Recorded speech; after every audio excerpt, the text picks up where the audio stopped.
One of the most famous books from the First World War is Ernst, Storm of Steel, which was published in 1920. The German title is In Stahlgewittern.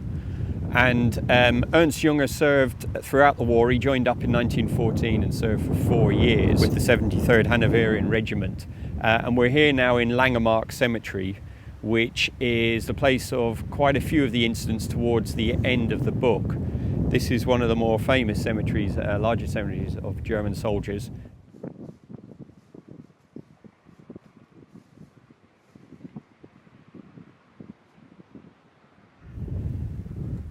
In the chapter entitled Langemarck, Jünger joins a couple of colleagues in a half-exploded blockhouse somewhere around here. He describes his companions as Lieutenant Sandfoss and Little Schultz with 3 heavy machine guns. I was welcomed with loud hellos and a gulp of cognac. Then they explained the situation to me, and a very disagreeable one it was too. The British were right up against us, and we had no contact with troops to the left or right. We could see that this corner was one fit only for warriors grizzled in powder fumes. Out of the blue, Sandfoss asked me if I'd heard anything about my brother.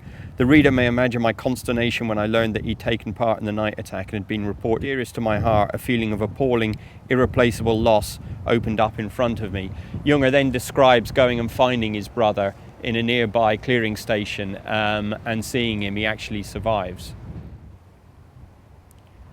Jünger describes a break in the battle where he's here at Langemarck and he takes a respite and starts surveying the battlefield. He says this: "My view was somewhat restricted because we were swathed in thick smoke.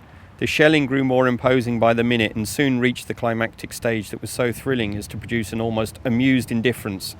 The earth showered onto our roof incessantly. Twice the building itself was hit.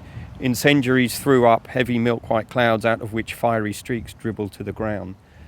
He's looking down towards the Steenbeck, which is a canal to the west of here. And he describes, down on the bed of the Steenbeck, a group of men were wading through the constantly changing scenery of leaping gazes of mud. I saw among them the battalion commander, Captain von Brixen, with a bandaged arm being supported by 2 ambulancemen, and I hurried down to him. He called to warn me that the enemy were passing forward and I should see that I found cover quickly.